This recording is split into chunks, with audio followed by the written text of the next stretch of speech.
Okay, so far we have discussed about the time domain analysis of the second order system, and we studied the transient performance of a typical second order system where we have defined the performance specification parameters used to quantify the specifications of those systems. So those are the transient specifications. Now today we shall see the steady state performance specifications, because we know that the overall response is basically the summation of the transient response and the steady state response. So for the steady state response, we will focus on to the steady state error, and for the steady state error we will see, or we will compute those error for different types of inputs. For the transient performance we have focused mainly on the step input, that how the step response is behaving. Now we haven't focused for those transient response on the ramp inputs and the parabola input, but for the steady state error, just to have a physical significance and analysis of. So there are other typical concepts which we will introduce while introducing these inputs to the systems. So if we go to the physical interpretation of those input signal or the reference signal R of t. hmm, So these R of t, if it is a constant signal or step signal, we call it a constant position. You can imagine in terms of a DC motor control. In the time domain, it is defined by having a value 1 for all time t, and in the Laplace domain, the function is given by 1 by s. For the ramp signal, you can interpret it as a constant velocity as input, and whose time function is t, and in the Laplace domain it is 1 by s square. For a parabolic input, generally you can interpret it as a constant acceleration to the system, or some set points which indicates a constant acceleration, and in the time domain it is defined by t square by 2 or simply t square, and in the Laplace transform it is defined by 1 by s cube. Okay, now to have a physical significance of the steady state error, what do we actually mean? So let's see here, that here you will see two figures, figure A and figure B.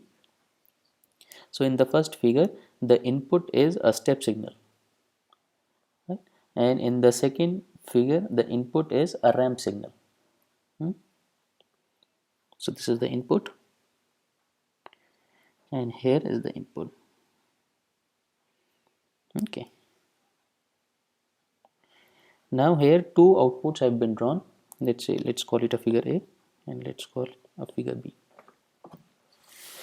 So for some system the output 1, or the output of that system 1, we have defined as the output 1. It's starting from 0, it settle downs at the input signal at the steady state. So we say that the steady state error between the input and the output 1 is 0. But if we have any other system 2 whose output 2 is defined by let's output 2, this one.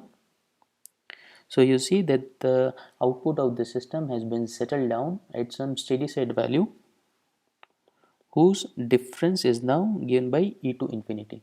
By e to infinity we mean to say that as t tends to infinity, that as t tends to infinity, what is the constant difference? Okay, and this difference you will notice would always remain the same once the output of the system 2 has been settled down to some steady state value, right? Now if we see the similar scenario for a ramp type input, here again we have used three types of systems. Output 1,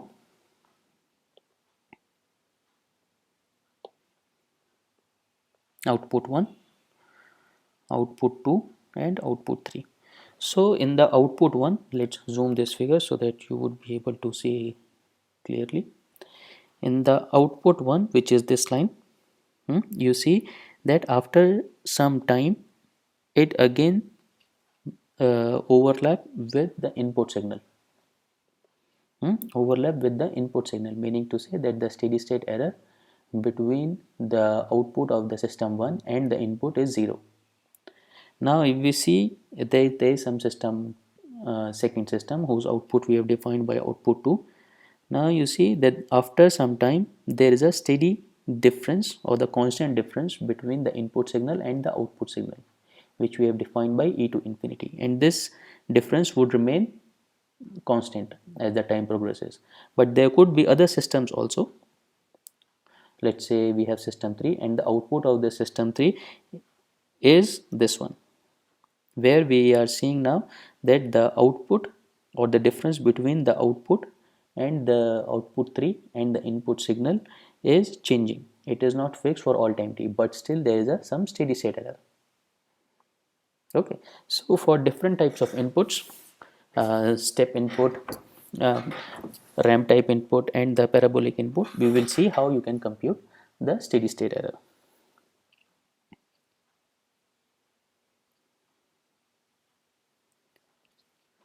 So first of all, let's see this configuration, the closed loop configuration, where we have the signal R of t, some plant G of s who's producing the output y, and the input to this plant is u. There is one another system, uh,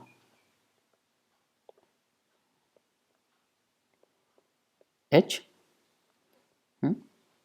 whose input is y and output is b of t. Okay, so such type of feedback control system we define as the non-unity feedback control system, because whatever the output we are feeding back to the input to the plant is not the constant. It is some multiplied by gain h of s. Okay, now let's define the error as the difference between the reference signal and the output of the closed loop system, which is y of t, as r of t minus y of t.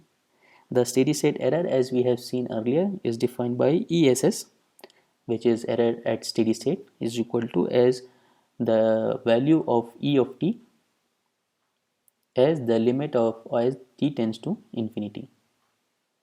Okay. Now focusing on the unity feedback system, where we are specifically considering Hs is equal to 1. So this is, we have assumed only for the simplification purposes, for the basic analysis.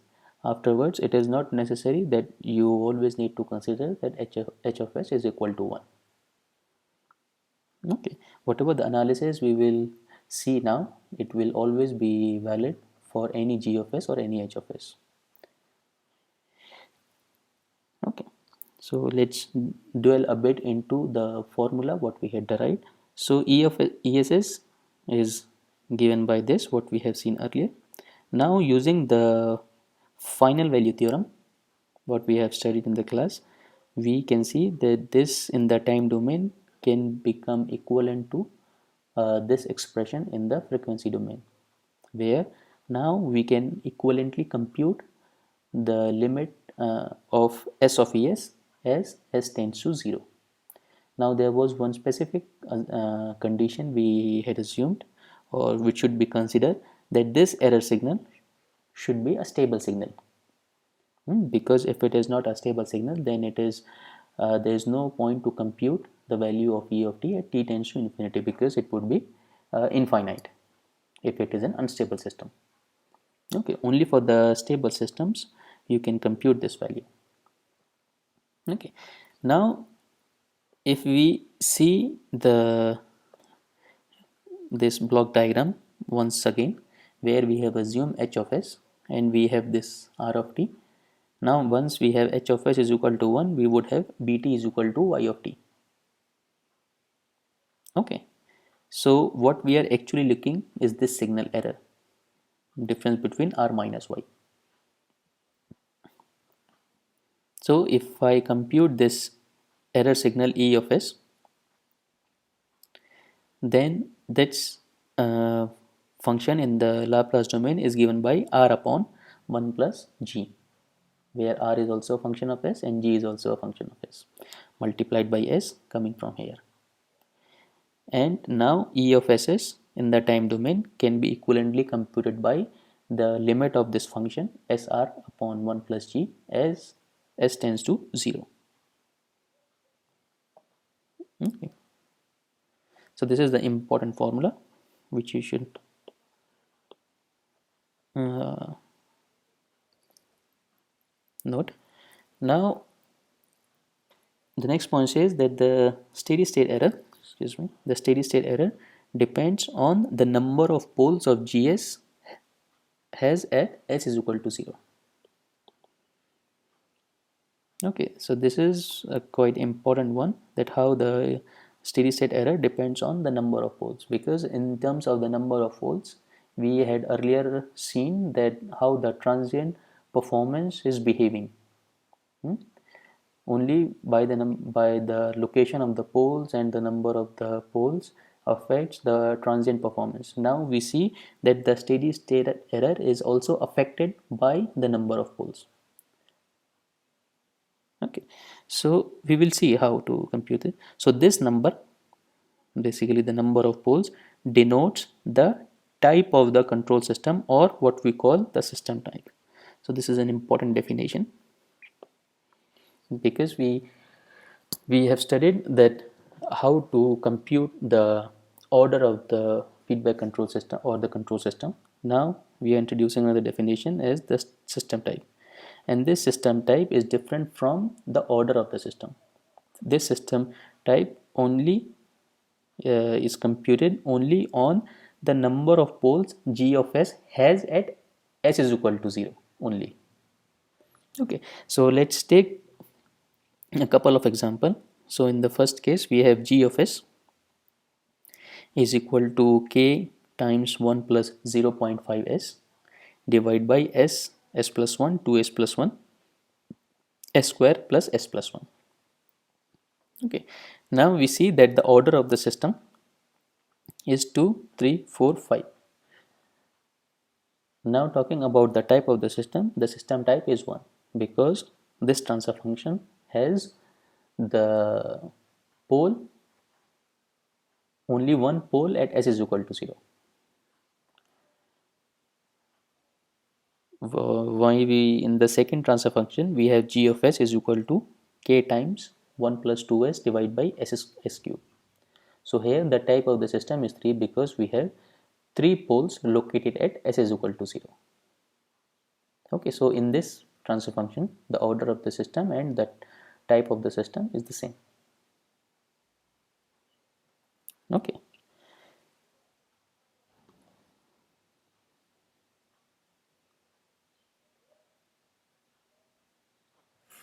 so now let's do some analysis of computing the steady state error based on the first input, which is the step function. So for the step function we would have r of t is equal to some constant capital R times u of t, where u is the step input signal and r is some constant magnitude, or a constant value. Okay, if I take the Laplace transform, I would have r of s is equal to r by s, because we have for the unit step signal we have 1 by s, which is a scaled version. It might be possible that capital R could be equal to 1. Okay, so now going back to the formula which we had seen earlier, EASS is equal to limit s tends to 0 of SRS upon 1 plus G of s. So I could replace RS from here, R by S. Okay, so this S and this S will cancel out, and the remaining part would be R upon 1 plus G of s. Okay, now this is a constant signal, or the constant value. 1 is also a constant value. So instead of computing the limit of s tends to 0 of the whole function, I can only compute the limit of only the function which is a function of s, and in this case we have only g of s. Okay, so equivalently I can compute r upon 1 plus limit of g of s as tends to 0. Okay, now let's define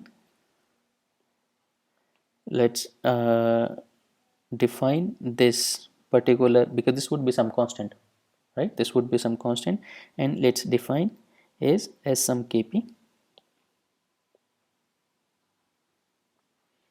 which is equal to limit of g of s as s tends to 0, and we define as the step error constant. Okay, so I can write this e of s as equivalent to r upon 1 plus kp, and this would be a fixed value which would be finite and non-zero even if kp is equal to 0,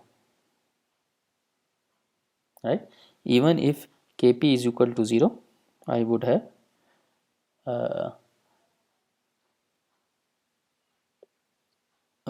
ess as some finite and non-zero because of the 1 be 1 plus in the denominator. Now see, when ess is equal to 0, when ess is equal to 0, kp become infinite, implies that gss has at least of type 1 system,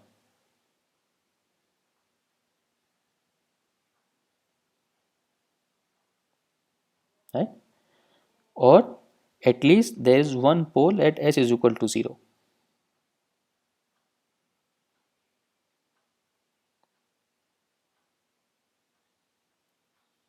Okay, now for type 0 system, when there is no pole, when there is no pole located at s is equal to 0, we would have ess is equal to r upon 1 plus kp, where kp you can compute by this one.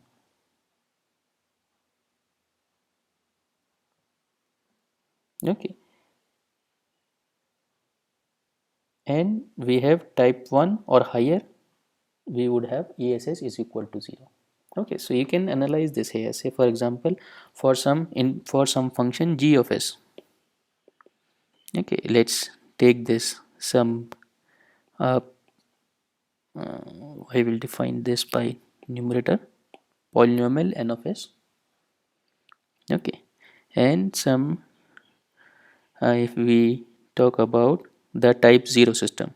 So for type 0 system, we would have s to the power 0 times some polynomial d of s, where we do not have any pole located at s is equal to 0. Okay, so this is a type 0 system.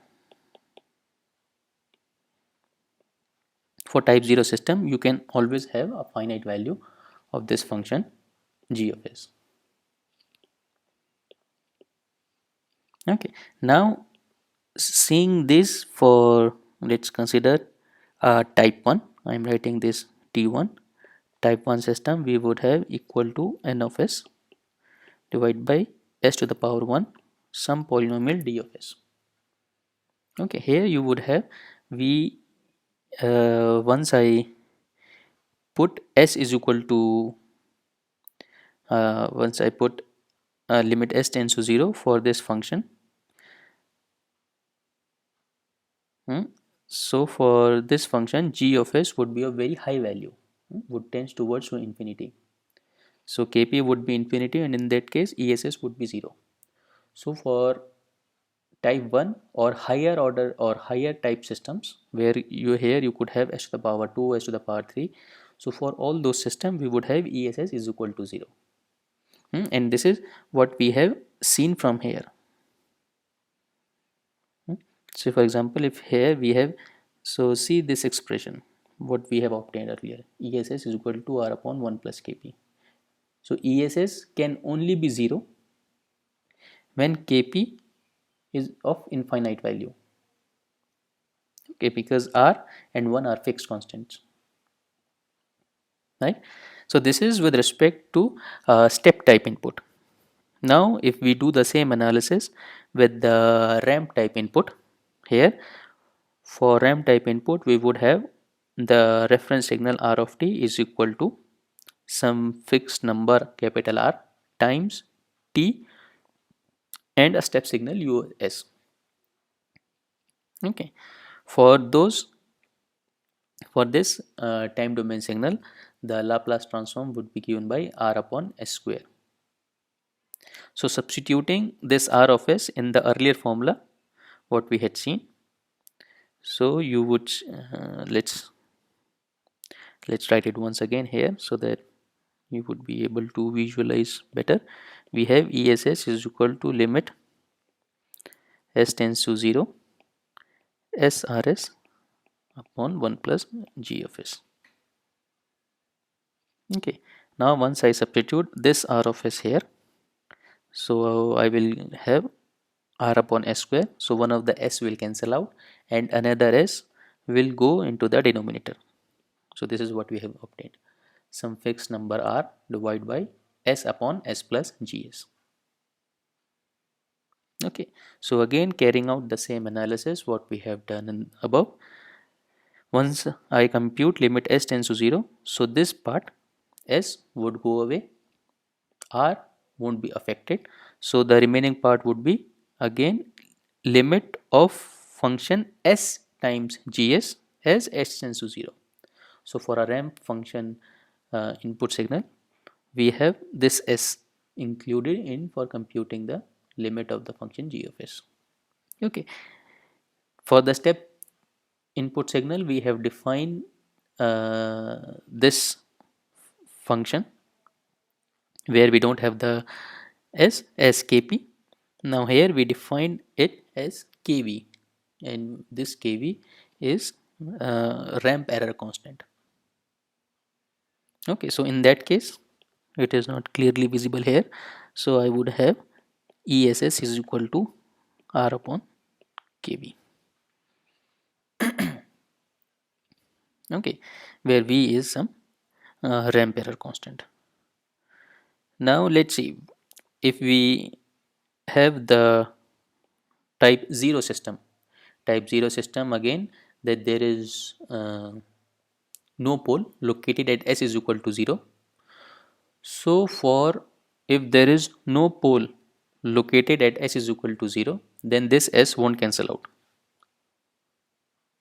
Okay, if this s won't cancel out, then you would have kv is equal to 0 as s tends to 0, and for kv is equal to 0 you would have ess as infinity.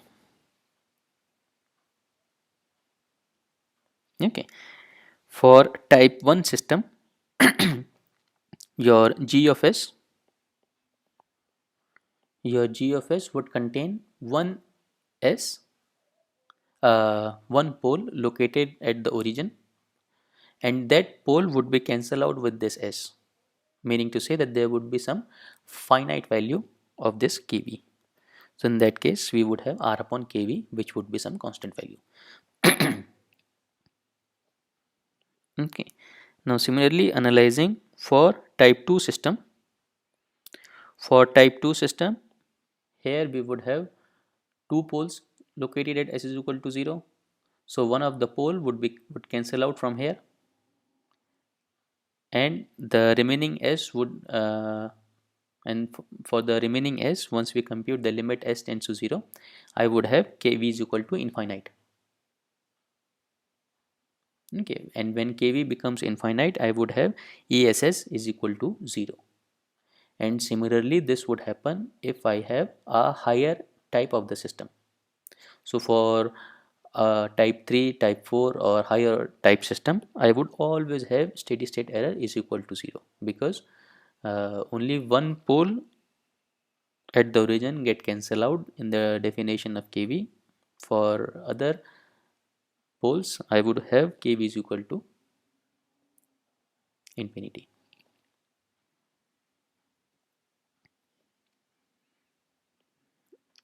Okay, now see with the parabolic function input.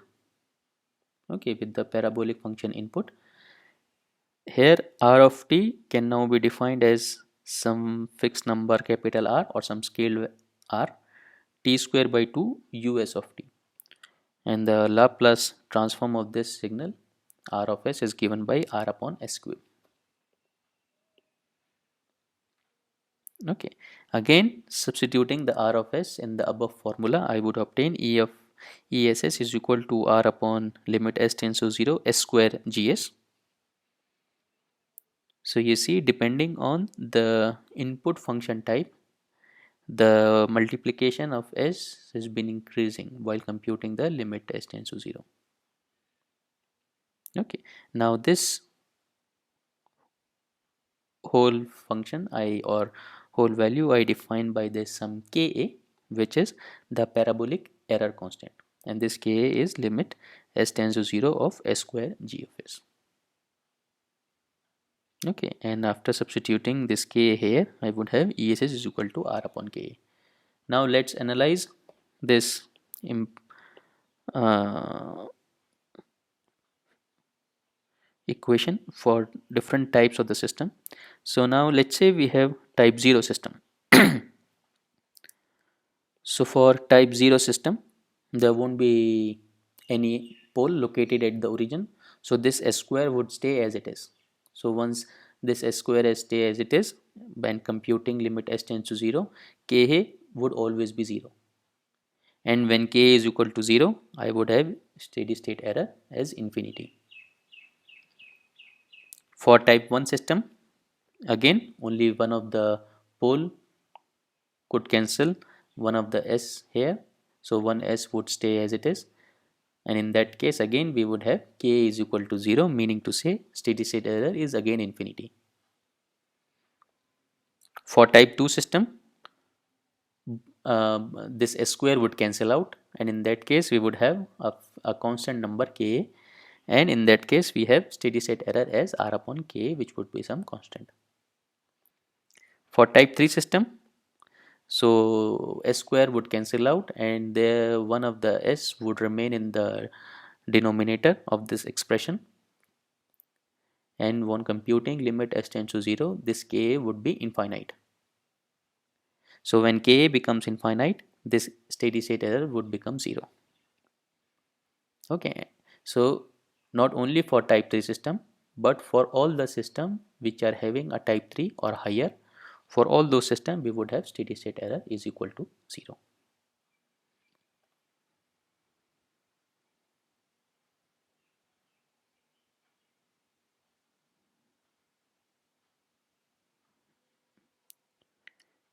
Okay, so this is the analysis of the steady state error for different types of inputs.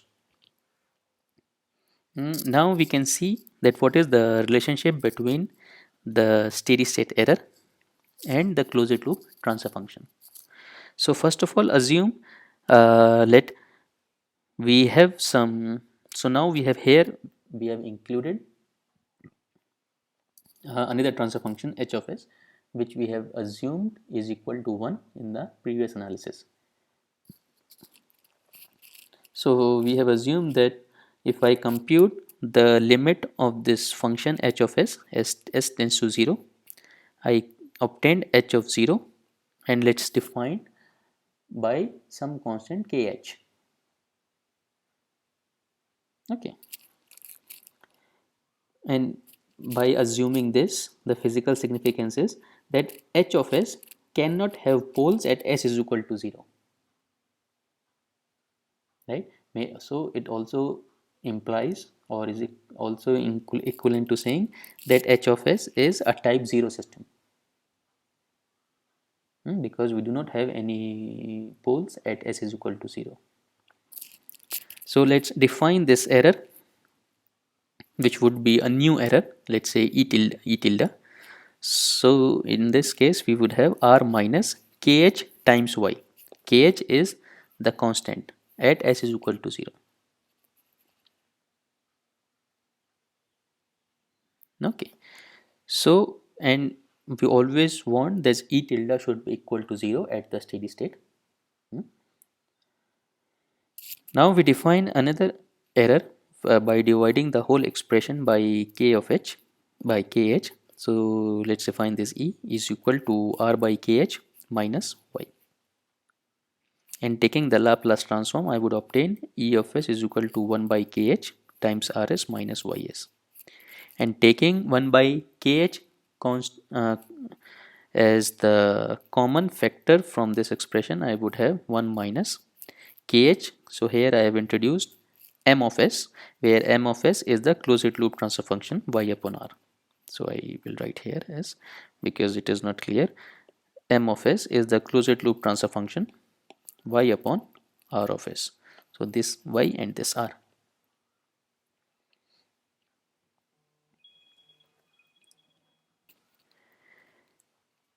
Okay, so where were we? Okay, so this m of s is the closed loop transfer function, and we have r of s, right? Just a minute.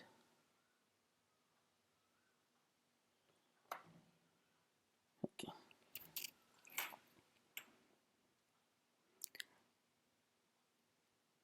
Now after obtaining this expression,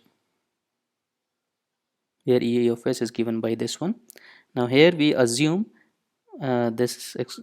return that let m of s, which is the closed loop transfer function, does not have any poles at s is equal to 0. Okay, that is, let's assume this m of s is given by this, where it is a polynomial of order m in the numerator, and there is a polynomial in the denominator of order n, of degree n, where we know that n should be greater than m. Okay, now the next assumption is that the closed loop transfer function is stable. That is to say that all poles of this closed loop transfer function are located onto the left hand side. So there were three assumptions we had. The first one, that h of s is a type 0 system. Second assumption, that m of s is a stable transfer function, and all of them are the valid assumptions. And the third, assumption 3, is stable. Where, and the, excuse me, the second one, that m of s does not have any poles at s is equal to 0, meaning to say m of s is again a type 0 system. Okay, so now let's do this analysis of computing this e of ss of the expression we have obtained earlier. So limit s es as s tends to 0, which is equivalent to saying limit s tends to 0, 1 by kh times 1 minus kh m of s times r of s. Okay, so now substituting the all the expression what we have obtained here, m of s here, so this is the relationship we have obtained. So you do not need to remember this relationship, but you can also derive by yourself by substituting m of s from the above, and pairing up all the coefficients of the degrees of s. Okay, so for this expression, so just notice this, that this expression we have obtained once we have included h of s, which is no longer a unity as we have seen earlier. Okay, now again we could do the same analysis for the different types of inputs. First is the step function input, where ess is equal to I would have 1 by kh times only this coefficient times r. Okay, so from the above expression you could see only this expression I would have, and this ess would be equal to 0 only if this a naught minus b naught kh is equal to 0, or m0, which is equal to b naught by a naught and nothing but equal to 1 by kh. Okay, only under this condition I would have the steady state error equal to 0 for the step function input applied to this system where we have h non-unity transfer function.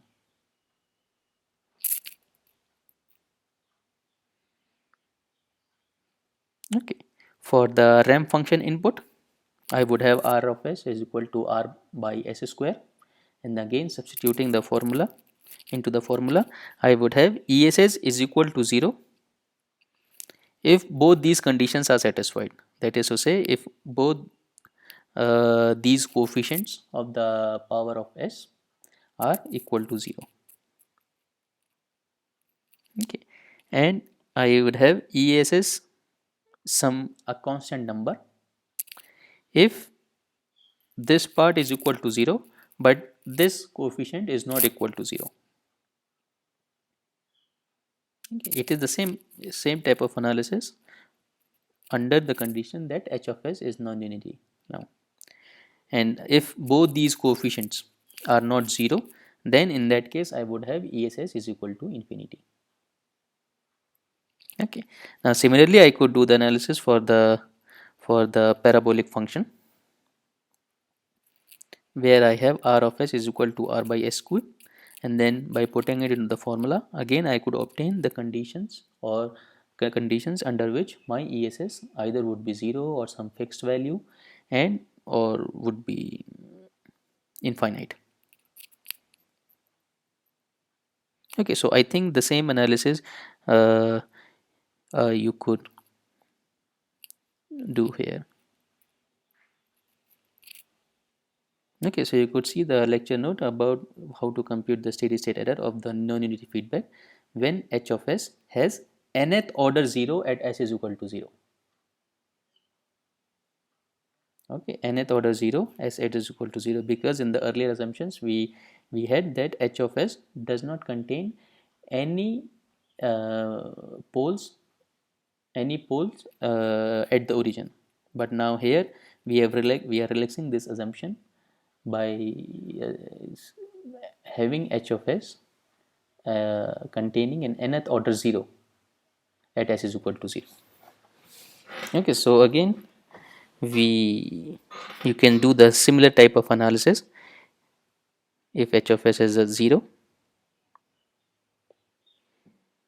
Okay, and computing the conditions under which the steady state error would be 0 or some finite value or of or having an infinite value. Okay, so I think we can stop here today. If you have any queries or issues in this today's topic, uh, I can take them now. Or if you have any other issues in the tutorial problems, I can take them now also.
Okay, so if you do not have any queries, then maybe we can disconnect the session now.